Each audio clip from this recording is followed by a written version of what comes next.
Assalamualaikum warahmatullahi wabarakatuh. Hello everyone, good morning. We are from Group 4, want to present about the influence of pathogens on plants' physiological function. Next.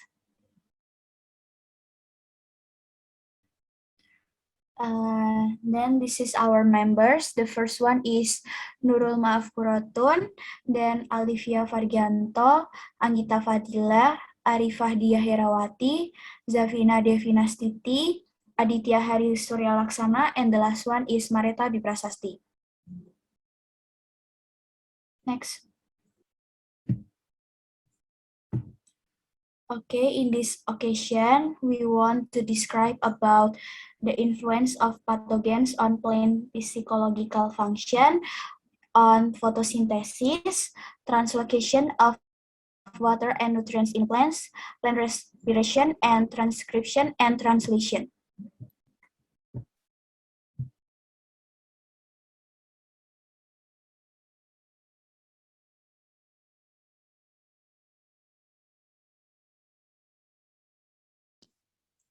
Influence of pathogens on plant physiological function again of photosynthesis.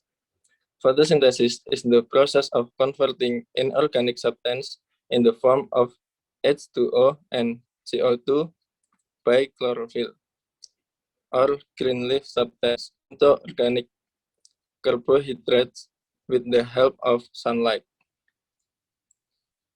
Photosynthesis occurs in plants that have chlorophyll. Photosynthesis can be disrupted due to the presence of vascular pathogens that cause the stomata to be partially closed so that chlorophyll decreases and photosynthesis stops. In addition, interference by toxin or toxin and toxins can also inhibit photosynthetic enzyme. As a result of this disturbance, the growth and production of plants will decrease. Other disorders are due to disturbance such as chlorosis, necrotic, leaf spot, leaf fall, and chloroplast decline.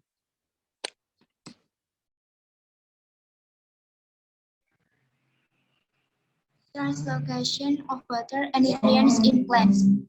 The effect of pathogens disturbance on the translocation of organic nutrients produced by the leaf through photosynthesis flows from the plasmodesmata into the phloem vessels. The nutrients are flowed through the plasmodesmata into the protoplasma of cells that are not photosynthetic to be used in metabolic process. Plant pathogens will interfere with the flow of nutrients put from leaf cell into the phloem, will in the phloem vessel as well as from the phloem into plant cells.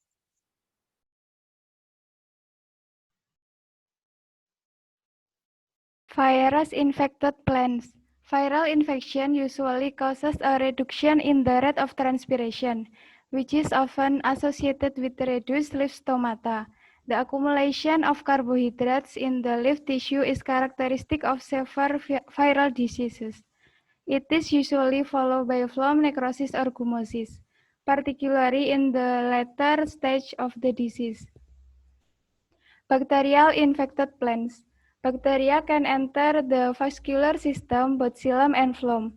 Through wounds, production of exopolysaccharides may inhibit the vascular system and cause wilting. Plants infected with fungus. Absorption of water by roots infected with fungi will usually be hindered. In vascular wilt disease, the water flowing through the infected stem canal is reduced.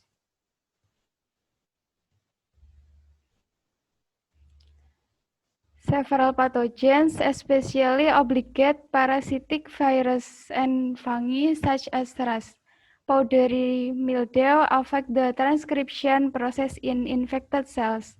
Pathogens affect transcription by altering the composition, structure, or function of chromatin associated with cell DNA.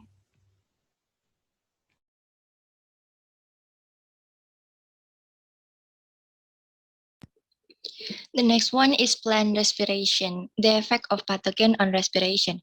Plant infection by fungi, bacteria, and virus, or we can say pathogen, generally show the same symptoms, namely the increase of respiration rate. This means that the tissue that are attacked by pathogen will use up their carbohydrate reserve faster than the healthy tissue. This increase in respiration rate by the attack of this pathogen itself is sometimes accompanied by a tremendous increase in fermentation compared to the healthy plant. This may occur as a result of the increased energy requirement of the diseased plant. Next.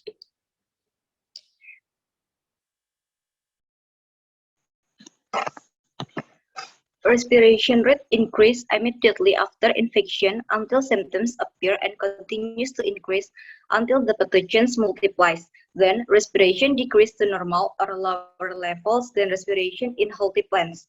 Effect of pathogens in respiration, which is infection in resistant varieties, is respiration increase more rapidly because a large amount of energy is required to mobilize defense mechanism, and respiration also decreases rapidly once the max point is reached. Infection in susceptible varieties, because here is no defense mechanism that will be mobilized quickly, so that respiration increases slowly after inoculation, then persists at a certain level for a long period of time.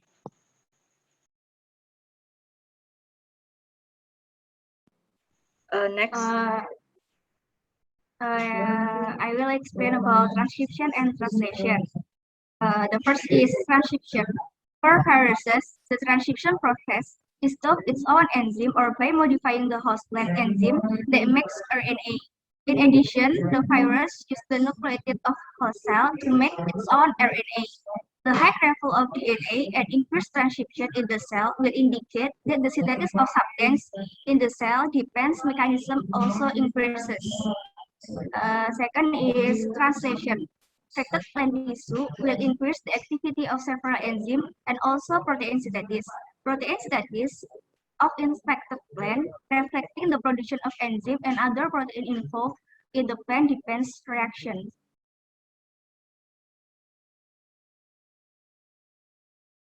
Okay, I think enough from us. If you guys have any question, you can ask in the comment section. Thank you. Wassalamualaikum warahmatullahi wabarakatuh.